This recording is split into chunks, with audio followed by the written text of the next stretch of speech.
तो हेलो दोस्तों, एक बार फिर से आपका स्वागत है हमारे YouTube channel Gemini with study में। और आज हम लोग पढ़ने वाले हैं जे सुधा जी का नाभिकीय और प्रौद्योगिकी पढ़ने वाले हैं। और इसमें हम लोग विज्ञान और प्रौद्योगिकी पे आ चुके हैं। इसके बाद से हम लोग का स्टैटिक जीके स्टार्ट होगा, जो आई थिंक एक क्लास आपका लगेगा। इसका 3 क्लास इसमें कंप्लीट करेंगे, उसके बाद से वो स्टार्ट होगा। तो बस स्टार्ट करते हैं आज की वीडियो। और प्लीज़ स्टार्ट करने से पहले मैं इतना कहना चाहूँगा, प्लीज़ चैनल को लाइक सब्सक्राइब करना ना भूलें। आइए स्टार्ट करते हैं। तो है नाभिकीय ऊर्जा।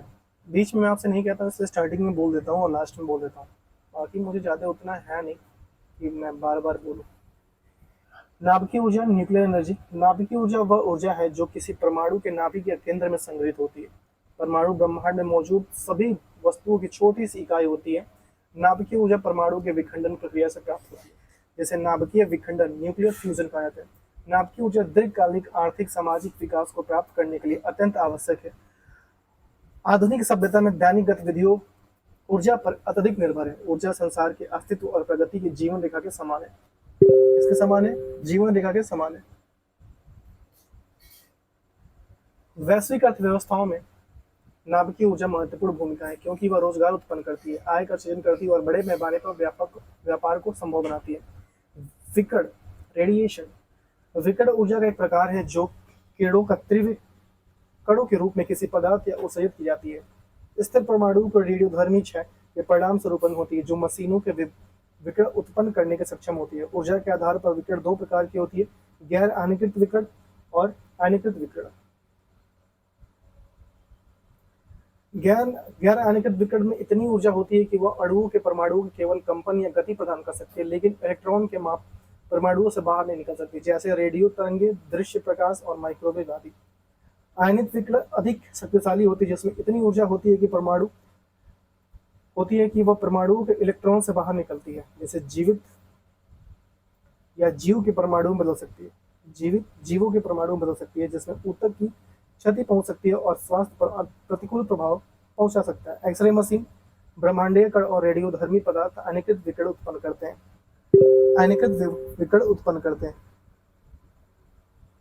नेक्स्ट है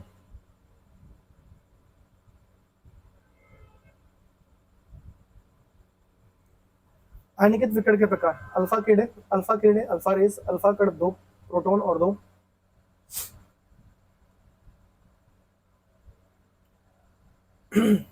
न्यूट्रॉन से मिलकर बने होते हैं। अल्फा किरणें दो प्रोटॉन और दो न्यूट्रॉन से दो परमाणुओं के नाभिक से निकलते हैं, इन्हें अल्फा विकिरण कहते हैं। यूरेनियम, रेडियम और पोलेनियम जैसी भारी रेडियोधर्मी तत्वों के क्षय से अल्फा कण उत्पन्न होती है। हालांकि ये कण अत्यधिक ऊर्जावान होती है, लेकिन भारी होने के कारण ये कम दूरी तक ही यात्रा कर पाती है। ये त्वचा की ऊपरी परत को भेद नहीं सकते, इसलिए बाह्य संपर्क में हानिकारक नहीं होते। किंतु यदि अल्फा कण विकिरण उत्सर्जित पदार्थ को श्वसन के द्वारा अंदर लिया जाए या निगल लिया जाए तो शरीर के लिए अत्यंत हानिकारक हो सकता है। बीटा कण तीव्र गति से चलने वाले ऋण आवेशित कण होते हैं, जिन्हें बीटा विकिरण भी कहा जाता है। हाइड्रोजन 3 ट्रिटियम और कार्बन 14 और स्ट्रोंसियम 19 जैसे अस्थिर परमाणु बीटा कणों का उत्सर्जन करते हैं। कौन सा? हाइड्रोजन 3 ट्रिटियम या कार्बन 14 और ट्रांसियम 19 जैसे अस्थिर। बीटा कण हल्के और तीव्र गति से चलने वाले होते हैं, लगभग प्रकाश की गति के बराबर, इसलिए अल्फा कणों की तुलना में अधिक भेदन क्षमता रखते हैं। बीटा कण हवा में लंबी दूर तक जा सकते हैं, परंतु इसमें एल्युमिनियम की पतली शीट से रोका जा सकता है। बीटा कण त्वचा में प्रवेश कर सकते हैं, जब इन्हें अंदर लिया जाता है तो स्वास्थ्य के लिए हानिकारक हो सकते हैं। गामा किरणें फोटोन हैं, जो परमाणु नाभिक की रेडियोधर्मी क्षय से निकलती हैं। अक्सर गामा किरणें अल्फा बीटा विकिरण के साथ निकलती हैं। गामा किरणें केवल ऊर्जा से बनती है, जबकि अल्फा और बीटा कणों में द्रव्यमान ऊर्जा दोनों होता है। गामा किरणें विद्युत चुंबकीय स्पेक्ट्रम से छोटी तरंगदैर्घ्य और सबसे अधिक ऊर्जा वाली होती है। यह आसानी से त्वचा, फेफड़े, यहाँ तक कि अन्य सूक्ष्म परतों को भेज सकती है और शरीर के भीतर ऊतकों, डीएनए को नुकसान पहुंचा सकती है, डीएनए से छेड़छाड़ कर सकती है। गामा विकिरण अत्यधिक खतरनाक होती है और इससे बचाव हेतु शीशे या मोटी दीवारों की आवश्यकता होती है। रेडियोधर्मिता। नाभिक की सतह विखंडन की प्रक्रिया को रेडियोधर्मिता कहते हैं। इसकी खोज हेनरी बेकवेल ने की थी। रेडियोधर्मिता शब्द को सबसे पहले मैडम क्यूरी ने प्रयोग किया था। यह नाभिकीय घटना है, अतः यह तापमान, दाब, उत्प्रेरक आदि बाह्य कारकों को अप्रभावित रहती है। इसमें अल्फा, बीटा और गामा किरणों का उत्सर्जन होता है। रेडियोधर्मिता को गीगर काउंटर या गीगर मूलर काउंटर से मापा जाता है। रेडियोधर्मी क्षय, रेडियोएक्टिव डिके। रेडियोधर्मी क्षय वह प्रक्रिया जिसमें किसी परमाणु के नाभिक के स्वतः विखंडन होता है और उसके परिणाम स्वरूप नाभिक से ऊर्जा उत्सर्जित होती है। यह ऊर्जा आयनित विकर्ण के रूप में होती है, जैसे अल्फा बीटा और गामा किरणें शामिल हो सकती हैं। अल्फा बीटा और गामा किरणें शामिल हो सकती हैं। किसी रेडियोधर्मी तत्व के विखंडन होने की संभावना इस बात पर निर्भर नहीं करती कि वह रासायनिक यौगिक में है, उसका तापमान या दाब क्या है, उत्प्रेरक उपस्थित है या नहीं, अथवा नाभिक की आयु कितनी है, यह पूर्णतः आंतरिक और स्वतः यादृच्छिक प्रक्रिया है, रैंडम प्रक्रिया है। रेडियोधर्मी क्षय दर को एकांक समय में विकसित होने वाले नाभिकों की संख्या को व्यक्त किया था। इस रेडियो तत्व की सक्रियता भी कहते हैं। रेडियो समस्थानिक, जब किसी स्थिर परमाणु के नाभिक में संतुलन होता है तो वह संतुलन पाने के लिए न्यूट्रॉन मुक्त करता है। इस प्रक्रिया को नाभिक से विकिरण उत्सर्जित होता है और उस परमाणु को रेडियोधर्मी कहा जाता है। ऐसे रेडियोधर्मी पदार्थ को रेडियो समस्थानिक कहते हैं। जिन तत्वों का परमाणु क्रमांक 83 से अधिक होता है वे सभी रेडियो समस्थानिक होते हैं, अर्थात उनके नाभिक स्थिर होते हैं और वे रेडियोधर्मी होते हैं। जिन तत्वों का परमाणु क्रमांक 83 या उससे कम होता है तो उसमें से अधिकतर के पास स्थिर समस्थानिक होते हैं, परंतु उनमें से कुछ के पास कम से कम एक स्थिर समस्थानिक भी होता है। जब कोई रेडियो समस्थानिक स्थिरता प्राप्त करने का प्रयास करता है तो एक नया तत्व और परिवर्तन हो जाता है। प्रक्रिया को परिवर्तन कहते हैं। इस प्रक्रिया को परिवर्तन कहते हैं। रेडियो समस्थानिक वे समस्थानिक होते हैं जिनका नाभिक स्थिर होता है और जो विकिरण उत्सर्जित करते हैं। नाभिक समस्थानिक रेडियो समस्थानिक नहीं होते। समस्थानिकों का प्रयोग, यूज ऑफ आइसोटोप्स। समस्थानिकों का बीमारी की पहचान या उपचार में उपयोग किया जाता है। इसके अलावा चिकित्सा, शल्य चिकित्सा, वातावरण में प्रयुक्त उत्पादों में निष्फल करने का प्रयोग किया जाता है। निर्माण कार्य में सामग्री और वेल्डिंग की समीक्षा और उत्पादन प्रक्रियाओं का नियंत्रण और अनुसंधान आदि के रेडियो समस्थानिक का उपयोग कहते हैं। कीट नियंत्रण, खाद्य संरक्षण आदि में रेडियो समस्थानिक का उपयोग किया जाता है। प्राचीन कलाकृतियों की मरम्मत, उनकी प्राणीनता की जांच और ऐतिहासिक कलात्मक वस्तुओं के सत्यापन रेडियो समस्थानिक के सहायक होते हैं। भौगोलिक घटनाओं की तिथि निर्धारण और ब्रह्मांड उद्योग और चिकित्सा संबंधी अनुष्ठान इसका प्रयोग होता है। किसी औषधि में पहचान, अवशेषण और पचापचय के अध्ययन के समस्थानिकों का प्रयोग किया जाता है ताकि सार्वजनिक उपयोग के लिए अनुमोदित किया सके। जैविक पदार्थों की आयु निर्धारित करने में समस्थानिकों का प्रयोग किया जाता है। इस विधि को लकड़ी, कोयला और समुद्री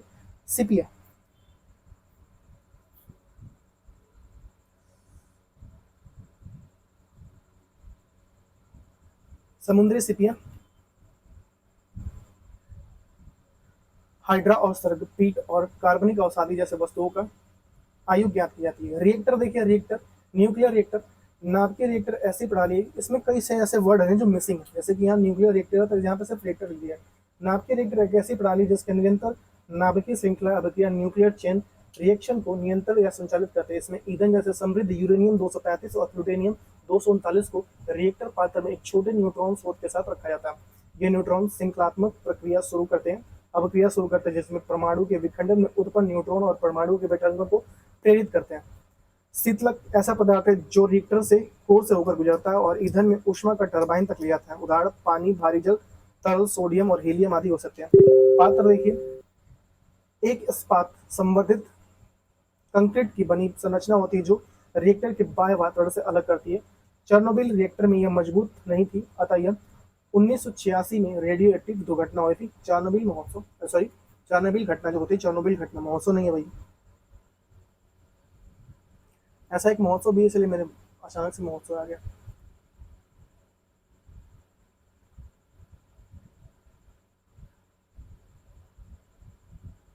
नाभिकीय रिएक्टर के घटक, नाभिकीय ईंधन, अच्छा नाभिकीय ईंधन संकलात्मक अभिक्रिया को बनाए रखता है और न्यूट्रॉन के साथ टकराने पर उच्च विखंडन संभव रखता है। 2 या 2 से अधिक न्यूट्रॉन उत्सर्जित करता है। इसकी अर्ध आयु प्रयुक्त होती है और यूरेनियम 235 का उपयुक्त ईंधन है, परंतु यह प्रचुर मात्रा में नहीं पाया जाता। यूरेनियम 235 प्रचुर मात्रा में नहीं पाया जाता। कोर या रिएक्टर का केंद्रीय भाग है जिसमें ईंधन नियंत्रण, क्षण शीतलन या मॉडरेटर होता है और यह विखंडन ऊर्जा उत्पन्न होती है। न्यूट्रॉन मॉडरेटर, यह तेज न्यूट्रॉनों की धीमा करता ताकि वह श्रृंखलात्मक अभिक्रिया को निरंतर चला सके। समानता पानी, ठोस, ग्रेफाइट और भारी जल का उपयोग मॉडरेटर के रूप में किया जाता है। नियंत्रक क्षण, ये न्यूट्रॉन को अवशोषित करने वाले पदार्थ जैसे कैडमियम, बोरॉन और हैम्फियन आदि के बने होते हैं। इस रिएक्टर कोर को ऊपर नीचे करके अभिक्रिया को तीव्रता को नियंत्रित किया जाता है। शीतलक, यह रिएक्टर कोर से ऊष्मा को बाहर निकालता है। जैसे प्रेशराइज्ड वाटर रिएक्टर के 2-4 प्राथमिक शीतलन लुप्त होते हैं। नाभिकीय रिएक्टर के प्रकार। तापीय रिएक्टर यह सबसे सामान्य प्रकार का रिएक्टर है जो धीमे न्यूट्रॉन का उपयोग करते हैं, जिसमें BWR और PWR और HWR आते हैं। इसमें मॉडरेटर द्वारा न्यूट्रॉनों को धीमा किया था ताकि यूरेनियम 235 द्वारा अधिक विखंडन किया जा सके। Fast neutron reactor, fast neutron reactor, इसमें तीव्र न्यूट्रॉनों की सिंगलात्मक अभिक्रिया चलती है और मॉडरेटर की आवश्यकता नहीं होती। यूरेनियम 235 20% प्लस अधिक रहता है, 20% प्लस से अधिक रहता है, 20% से अधिक रहता है। यह प्लूटोनियम 239 का उपयोग किया जाता है। शीतलन के रूप में तरल धातु जैसे सोडियम का उपयोग किया जाता है। ये रिएक्टर प्लूटोनियम 239 उत्पन्न करते हैं और फास्ट ब्रीडर रिएक्टर कहलाते हैं। लाइट वाटर रिएक्टर, ये एक तापीय रिएक्टर है जो सामान्य जल का उपयोग करते हैं। ये 3 प्रकार की होती हैं, PWR, BWR और SCWR। प्रेशराइज्ड वाटर रिएक्टर, इसमें उच्च दाब जल का उपयोग होता है जिसमें वह नहीं उबलता। ये सुरक्षा में कुशल पनडुब्बियों के जहाजों में उपयोग होता है। बॉइलिंग वाटर रिएक्टर होता है, ये पानी को सीधे उबालकर टरबाइन चलाता है। ये तब कम तापमान पर चलता है। इसमें घटक कम होते हैं और रिसाव की संभावना अधिक होती है। रिसाव की संभावना कम होती है।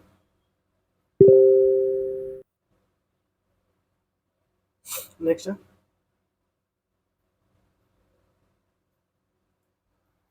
Super critical water reactor. Super critical या अतिक्रांतिक अवस्था में कार्य करता है। यह उच्च तापमान व दाब में अतिरिक्त ऊर्जा दक्षता प्रदान करता है। इसमें सिस्टम सरल की छोटा होता है। प्रेशराइज्ड हैवी वाटर रिएक्टर, इसमें भारी जल D2 या शीतलक और मॉडरेटर रूप दोनों रूप में प्रयुक्त होता है। ईंधन समृद्ध न होने पर यह रिएक्टर कार्य कर सकता है। इसमें ईंधन की दक्षता अधिक होती है और लागत कम होता है। गैस शीतित रिएक्टर, इसे PWR, BWR और आदि उच्च तापमान पर नहीं चल सकते, लेकिन गैस शीतित रिएक्टर उच्च तापमान पर चलते हैं। इसमें हीलियम CO2 का उपयोग शीतलन के रूप में होता है, जिनकी ऊर्जा दक्षता 50% तक होती है। इनका हाइड्रोजन उत्पादन और जल लवणीकरण, तेल शोधन आदि में उपयोग किया जाता है। भारत में अनुसंधान रिएक्टर, पहला है अप्सरा। अप्सरा भारत का पहला और सबसे पुराना अनुसंधान रिएक्टर, जिसे 4 अगस्त 1956 को स्थापित किया गया था। यह स्विंग पूल प्रकार का रिएक्टर है जो मुंबई के ट्रॉम्बे स्थित भाभा परमाणु अनुसंधान केंद्र पर स्थित है। इस रिएक्टर का उपयोग समस्थानिकों के उत्पादन, मूलभूत अनुसंधान और शील्डिंग प्रयोग, न्यूट्रॉन सक्रिय विश्लेषण, न्यूट्रॉन रेडियोग्राफी और न्यूट्रॉन रिएक्टरों के परीक्षण में कार्य में हुआ था। अप्सरा रिएक्टर में 2010 में अस्थायी रूप से बंद कर दिया गया और इसके बाद से उन्नत रूप से प्रारंभ किया गया और अप्सरा यू कहा जाता है। अप्सरा यू, इसे प्रथम क्रांतिकता 10 सितंबर 2018 को प्राप्त हुई। इस रिएक्टर के देश में निर्मित क्रम समृद्ध यूरेनियम ईंधन का प्रयोग किया जाता है जो यूरेनियम सिलिसाइड के रूप में होता है। भारत ने पहली बार इस रिएक्टर को वर्गीकरण मात्र के कम करने के हेतु पूल के शीर्ष पर गर्म पानी की परत को तकनीक का उपयोग किया गया। इस रिएक्टर को नाभिकीय भौतिकी और पदार्थ विज्ञान और विकिरण शील्डिंग में अनुसंधान के लिए भी बड़े पैमाने पर उपयोग किया जाता है।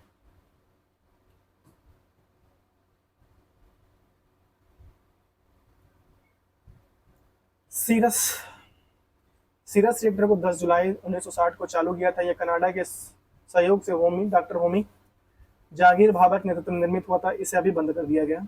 इस रिएक्टर का व्यापक रूप से संगठित पदार्थ अनुसंधान के लिए उपयोग होता है। इसमें मूल रूप से निकली हुई न्यूट्रॉन किरणें प्रयोग हुआ था। यह रिएक्टर सामग्री विकिरण, ईंधन परीक्षण, न्यूट्रॉन सक्रियण विश्लेषण और चिकित्सा, कृषि और उद्योग के क्षेत्र में उपयोगी रेडियो समस्थानिकों के उत्पादन के लिए उपयोग किया गया था। सीरस रिएक्टर को भारतीय इंजीनियरों और वैज्ञानिकों ने परीक्षण प्रदान करने के साथ साथ प्राकृतिक यूरेनियम, भारी जल और रिएक्टर प्रणाली के संचालन की जटिलता को समझने की मदद की थी। आगे चलकर भारतीय दाबित भारी जल रिएक्टर कार्यक्रम की नींव बना। सीरस रिएक्टर को 2010 में स्थायी रूप से बंद कर दिया गया। इसे भी बंद कर दिया गया। ध्रुव रिएक्टर का निर्माण स्वदेशी नाभिकीय तकनीकों के विकास में एक महत्वपूर्ण उपलब्ध रहा। इस रिएक्टर में कई ऐसी विशेषताएं हैं जो बहुविषयक अनुसंधान और समुदाय की आवश्यकताओं को पूरा करती है। साथ ही यह उच्च विशिष्ट क्रियाशीलता और रेडियो समस्थानिकों के उत्पादन में सहायक है। ध्रुव को राष्ट्रीय न्यूट्रॉन बीम अनुसंधान केंद्र के रूप में घोषित किया गया था, जैसे बार्क या परमाणु ऊर्जा नाभिकीय विश्वविद्यालय और राष्ट्रीय प्रयोगशाला और वैज्ञानिक सहयोगी परियोजना के तहत काम करते हैं। इसका प्रमुख उपयोग मूलभूत अनुसंधान, रेडियो समस्थानिकों का उत्पादन, मानव संसाधन परीक्षण, न्यूट्रॉन और सक्रिय विश्लेषण और न्यूट्रॉन रिक्तों का परीक्षण है। कामनी कमीनी कहेंगे तुम्हें, कामनी माफ कीजिएगा। कामनी रिएक्टर को भाभा परमाणु अनुसंधान केंद्र और इंदिरा गांधी परमाणु अनुसंधान केंद्र द्वारा संयुक्त रूप से डिजाइन और निर्मित किया गया था। यह रिएक्टर भारत के कलपक्कम में स्थित है। कहाँ पे? कलपक्कम में स्थित है कामनी।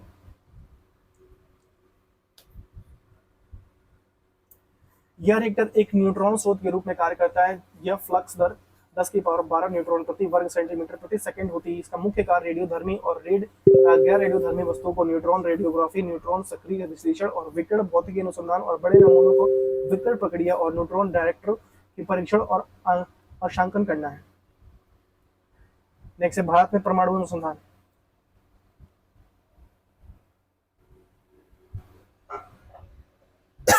संस्थान है, अनुसंधान संस्थान है। भारत का परमाणु ऊर्जा आयोग, atomic energy commission of India, Bharat सरकार ने विज्ञान अनुसंधान विभाग के अंतर्गत अगस्त 1948 में परमाणु ऊर्जा आयोग की स्थापना की। इससे पहले यह विज्ञान जून 1948 में गठित हुई थी, 1948 में गठित किया गया था। अगस्त 1954 में भारत सरकार ने एक राष्ट्रीय आदेश जारी कर परमाणु ऊर्जा विभाग, डिपार्टमेंट ऑफ एटॉमिक एनर्जी की स्थापना की, जिससे प्रधानमंत्री प्रत्यक्ष नियंत्रण में।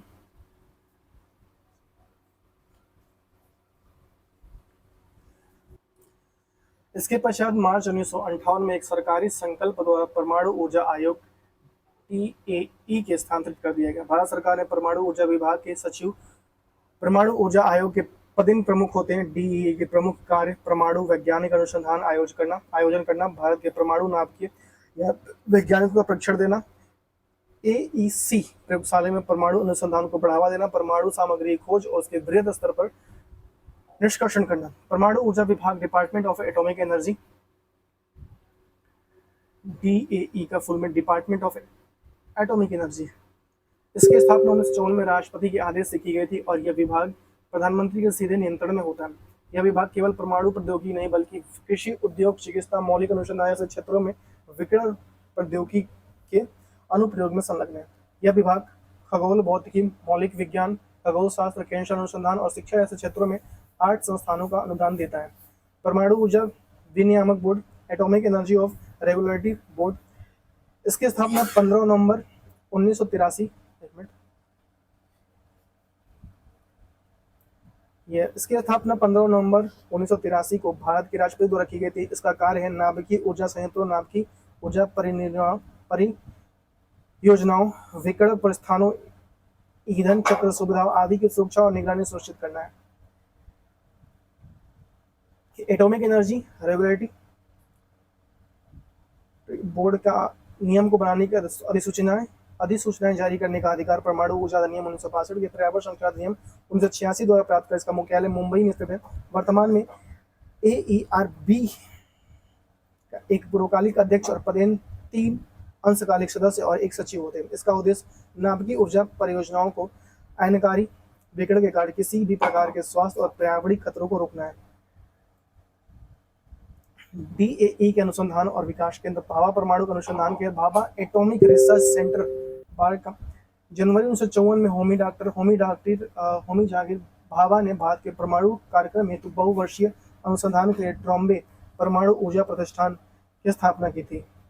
1966 में डॉक्टर होमी जहांगीर भाभा के निधन के पश्चात AET का नाम बदलकर भाभा परमाणु अनुसंधान रख दिया गया।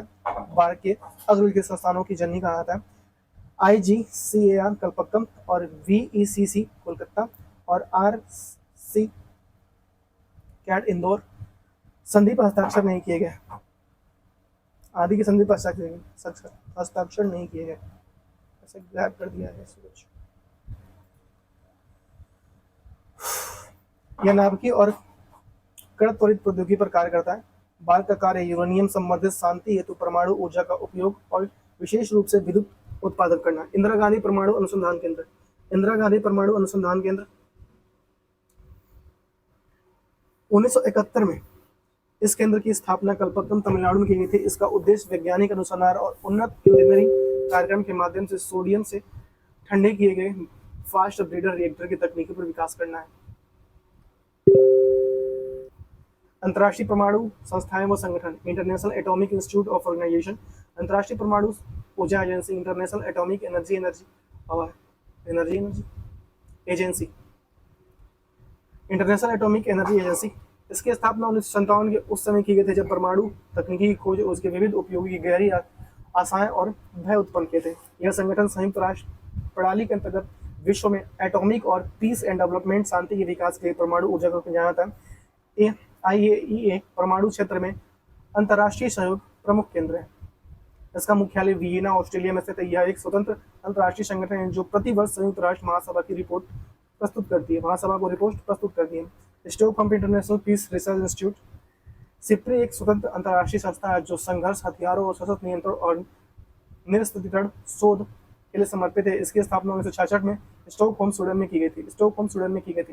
यह संस्था खुले स्रोतों के आधार पर नीति निर्माताओं, शोधकर्ताओं और मीडिया आमतौर जनता के आंकड़े और विश्लेषण और सिफारिशें प्रदान करती है। परमाणु हथियारों के प्रयास को रोकने की संधि, the treaty of non proliferation of nuclear weapons, यह एक ऐतिहासिक अंतर्राष्ट्रीय संधि जिसका उद्देश्य परमाणु हथियारों उनकी तकनीकों के प्रसार को रोकना है, परमाणु ऊर्जा के शांतिपूर्ण उपयोग के सहयोग को बढ़ावा देना और परमाणु निरस्त्रीकरण के लक्ष्य को प्राप्त करना है। यह संधि परमाणु हथियार संपन्न राष्ट्रों द्वारा सशक्तिकरण या निरस्त्रीकरण हेतु की गई थी। एकमात्र बाध्यकारी बहुपक्षीय प्रतिबद्धता है। इस संधि पर 1968 में हस्ताक्षर किए गए थे और यह 1970 में प्रभाव में आई थी। अब तक 191 देशों ने संधि पर भाग लिया, जिसमें 5 मान्यता प्राप्त परमाणु हथियार संपन्न राष्ट्र शामिल है। ज्ञात हो कि भारत ने इसे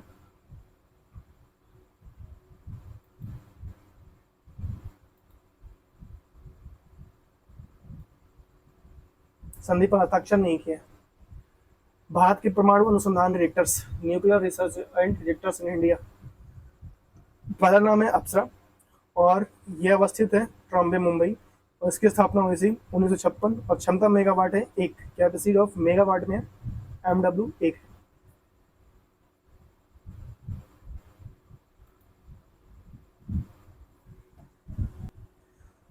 दूसरा है साइरस ट्रॉम्बे, मुंबई, 1960 में इसकी स्थापना हुई थी और इसकी क्षमता वाट है 40। जर्लिना, ये ट्रॉम्बे मुंबई में 1961 में स्थापना हुआ था, 100 मेगावाट का है। पूर्णिमा 1 ट्रॉम्बे मुंबई में 1972 में स्थापना हुआ था, 1 मेगावाट की है। पूर्णिमा 2 ट्रॉम्बे मुंबई में 1984 और 200 मेगावाट की है। पूर्णिमा 3 ट्रॉम्बे मुंबई में 1990। ध्रुव जो है ट्रॉम्बे मुंबई में 1985 और कामनी जो है कलपक्कम तमिलनाडु 1996 और फास्ट ब्रीडर रेस्ट रिएक्टर जो है कलपक्कम तमिलनाडु 1985। ये 42 मेगावाट का है, कामनी 30 मेगावाट की है और ध्रुव जो है 100 मेगावाट का है। अप्सरा ट्रॉम्बे मुंबई में 56 और साइरस ट्रॉम्बे मुंबई में 1960। जर्लिना ट्रॉम्बे मुंबई में 1961। पूर्णिमा ट्रॉम्बे मुंबई में 1972। पूर्णिमा 2 ट्रॉम्बे मुंबई में 1984। पूर्णिमा 3 ट्रॉम्बे मुंबई में 1990। ध्रुव ट्रॉम्बे मुंबई में 1985।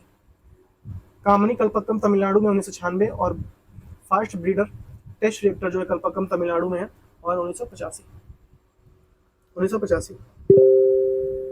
भारत के परमाणु केंद्र ऊर्जा, भारत के परमाणु केंद्र ऊर्जा नाम, अवस्थिति, स्थापना और कुल क्षमता। तारापुर परमाणु विद्युत संयंत्र महाराष्ट्र में, तारापुर, और 1969 में इसकी स्थापना हुई थी। तारापुर परमाणु संयंत्र महाराष्ट्र में 1969 में स्थापना हुई थी और 1400 मेगावाट की क्षमता है। राजस्थान परमाणु विद्युत ऊर्जा, रावत भाटा राजस्थान में 1973-1981 2 चरण में इसकी स्थापना हुई थी और 1180 मेगावाट की क्षमता है। मद्रास परमाणु विद्युत संयंत्र, ये कलपक्कम तमिलनाडु में 1983 और 1985 में इसकी स्थापना हुई थी, 2 चरण में और 440 इसकी मेगावाट की क्षमता है। नौलाना परमाणु विद्युत संयंत्र उत्तर प्रदेश का एकमात्र, ये बुलंदशहर उत्तर प्रदेश में और 1991 में इसकी स्थापना हुई थी और 444 मेगावाट ये भी दिखाता है। काकरापरा परमाणु विद्युत संयंत्र, ये सूरत गुजरात में काकरापरा और 1993 में इसकी स्थापना हुई थी, 440 ये भी मेगावाट की क्षमता देता है। कुड्डनकुलम परमाणु संयंत्र विद्युत संयंत्र तमिलनाडु में 2013 में इसकी स्थापना हुई थी और 2000 मेगावाट की है। और कैगा परमाणु कर्नाटक में है कैगा और 2000 में इसकी स्थापना हुई थी और ये 880 मेगावाट क्षमता की देता है। भारत में परमाणु विज्ञान अनुसंधान केंद्र, परमाणु विज्ञान अनुसंधान केंद्र राष्ट्रीय विज्ञान संस्थान नई दिल्ली में, संयंत्र अनुसंधान केंद्र श्रीनगर।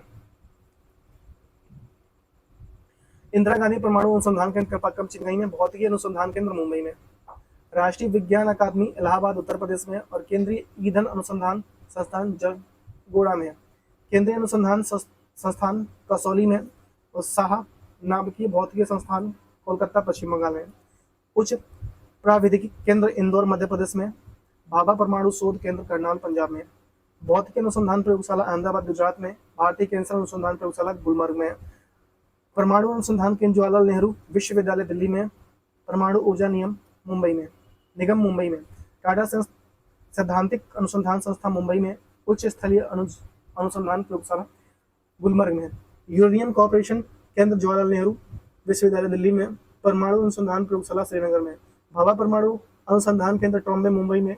भूकंपीय अनुसंधान केंद्र कर्नाटक के बेंगलुरु के पास है। रक्षा और प्रौद्योगिकी देखिए, अब यहां से हम लोग पढ़ेंगे रक्षा और प्रौद्योगिकी। भारत के 3 प्रमुख सशस्त्र सेनाएं हैं, इसमें थल सेना, नौसेना और वायुसेना। थल सेना, नौसेना और वायुसेना। हमारे देश में 144 मिलियन लगभग 14.4 लाख से अधिक सक्रिय सैन्य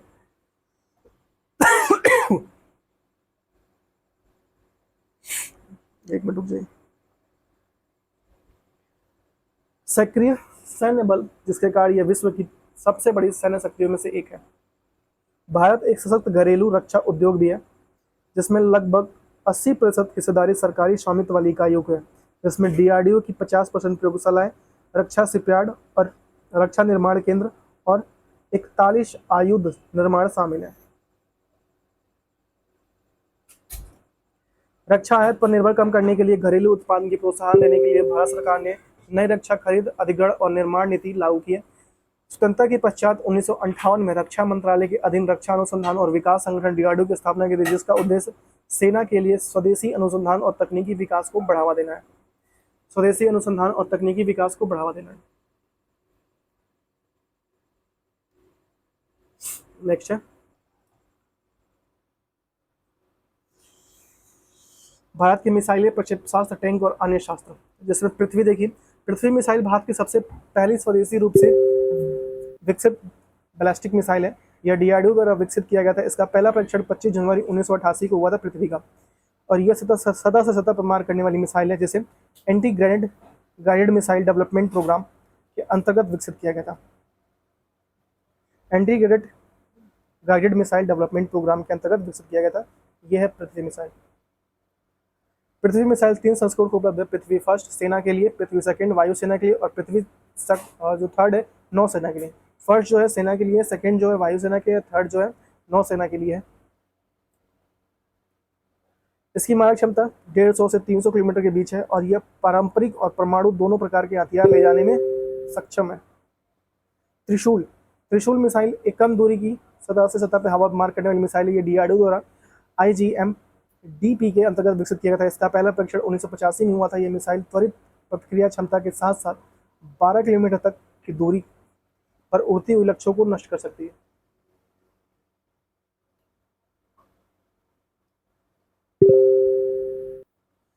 यह त्रिशूल मिसाइल का उद्देश्य थल सेना, वायुसेना और नौसेना में हवाई सुरक्षा प्रदान करना है। हालांकि यह परियोजना तकनीकी बाधाओं के कारण पूरी तरह से सफल नहीं हो सकी, फिर भी इसमें भारत ने आधुनिक मिसाइल नियंत्रण, ट्रैकिंग और गाइडेड प्रणाली की तकनीकों पर आत्मनिर्भर बनाने की सहायता मिली है। आकाश में मिसाइल डीआरडीओ द्वारा विकसित एक मध्यम दूरी की सतह पर मार करने वाली मिसाइल प्रणाली है, जिसका पहला परीक्षण 1990 में हुआ था आकाश का, और यह 2015 में भारतीय सेना में शामिल किया गया। इसकी मारक क्षमता 25 से 30 किलोमीटर है और यह एक साथ कई लक्ष्यों को साधने में सक्षम है। आकाश यह मिसाइल अत्याधुनिक रडार प्रणाली राजेन रडार से जुड़ी हुई है, जो लक्ष्य को ट्रैक और निर्देशित कर सकती है। आकाश मिसाइल सुपरसोनिक गति 2.5 मैक से उड़ान भरती है और पारंपरिक विस्फोट वाटर हेड से लैस होती है। यह भारतीय वायु सेना और थल सेना के लिए प्रमुख रक्षा प्रणाली बन चुका है। अग्नि मिसाइल श्रृंखला भारत में सबसे महत्वपूर्ण और रणनीतिक बैलिस्टिक मिसाइल है, जिसे डीआरडीओ द्वारा विकसित किया गया था। अग्नि फर्स्ट का पहला सफल परीक्षण 25 मई 1989 को हुआ था। 25 मई 1989 को हुआ था अग्नि।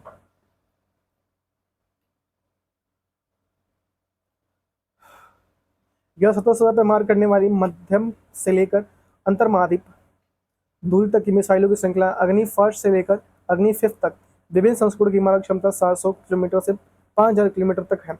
अग्नि मिसाइल परमाणु हथियार ले जाने में सक्षम है और भारत के न्यूनतम प्रतिरोधक रणनीति मिनिमम डिफेंस स्ट्रेटेजी का अभिन्न हिस्सा है। अग्नि 5 का परीक्षण पहली बार 19 अप्रैल 2012 को हुआ था।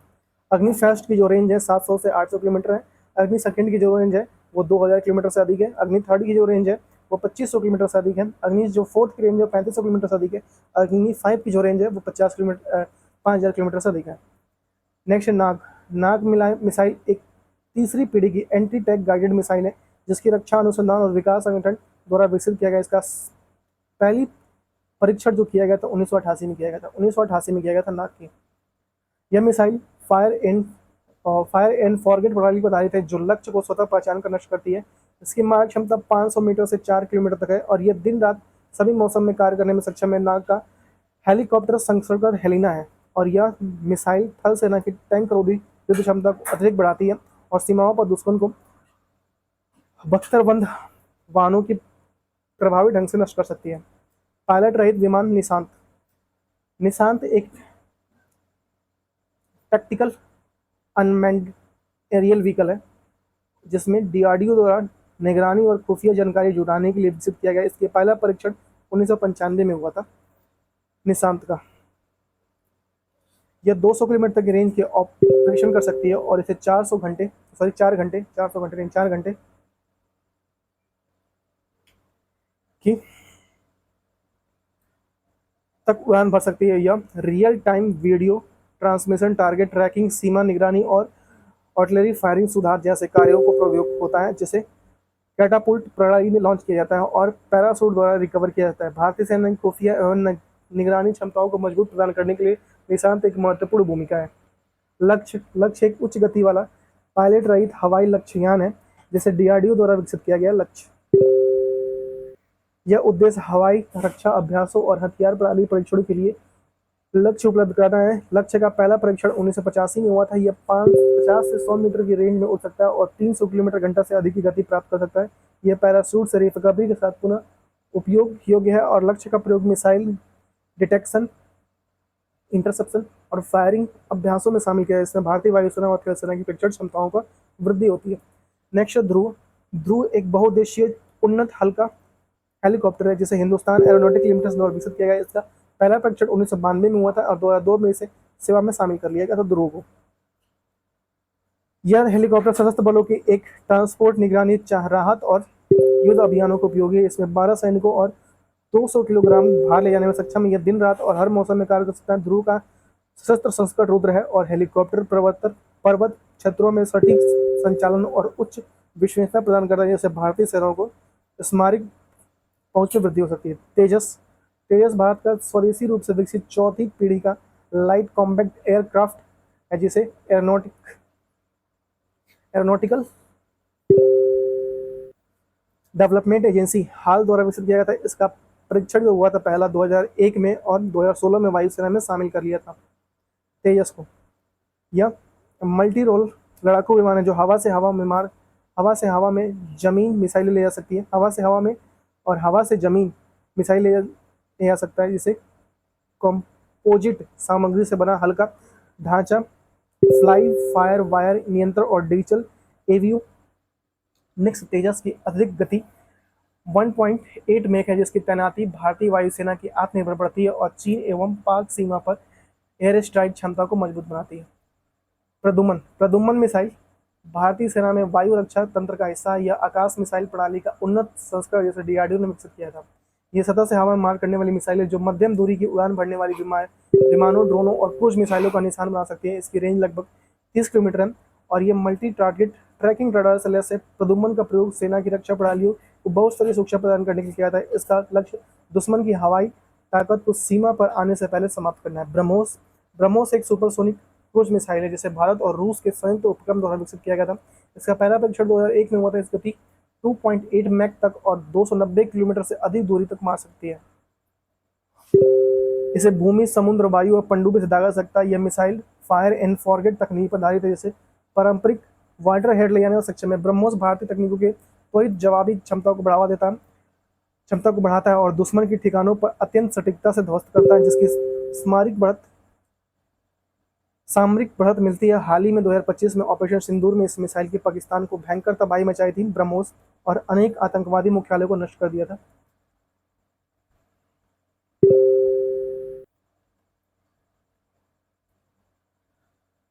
नेक्स्ट है अर्जुन।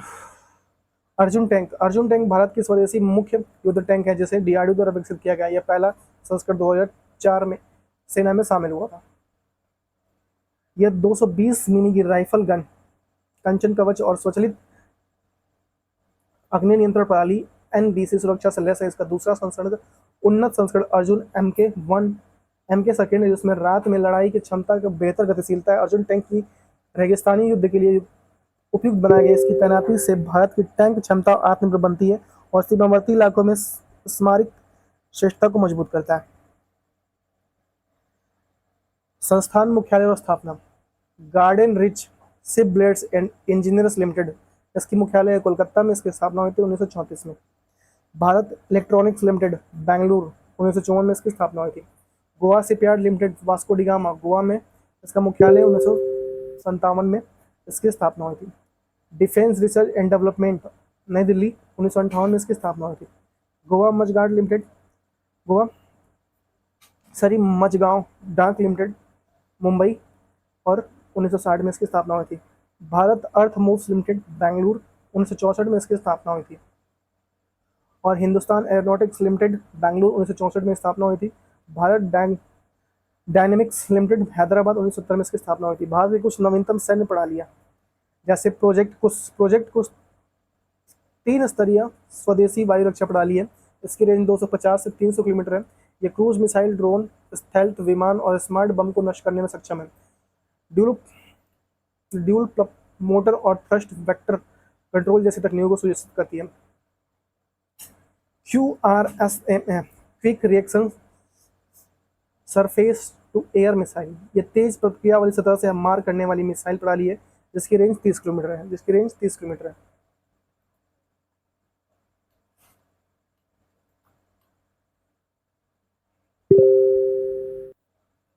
इसकी गति है 4.7 मैक और ये 360 डिग्री कवरेज के लिए 2 सक्रिय रडारों से लेस होती है। नेक्स्ट है VSHORAD very short range air defence. ये पोर्टेबल मिसाइल प्रणाली जो हेलीकॉप्टर और ड्रोन जैसे लक्ष्यों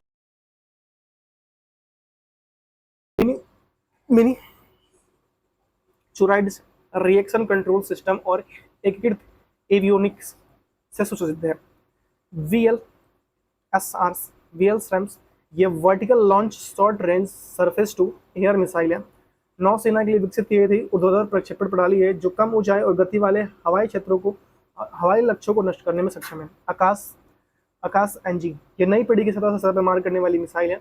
ये मौसम में संचालन योग्य उच्च गति वाले लक्ष्यों को भेजने में सक्षम है। आकाश MK थर्ड सेकेंड लेजर निर्देशित ऊर्जा हथियार है और ये 30 किलोवाट की शक्ति वाला लेजर हथियार है। ड्रोन मिसाइल अन्य छोटे प्रोजेक्टाइल सेकेंडों में नष्ट करने में सक्षम है। नेक्स्ट है नेमिस एंटी टैंक सिस्टम है। नेमिस TR anti tank system fire and forward प्रणाली पर कार्य करती है। उन्नत दृष्टि प्रणाली से सुसज्जित जो यांत्रिक पैदल सेना की मार्ग क्षमता बढ़ाती है। या 10 AI वेपन सिस्टम है, कृत्रिम बुद्धिमत्ता आधारित रिमोट वेपन सिस्टम है और ये स्वचालित लक्ष्य पहचान और सटीकता के साथ काम करती है।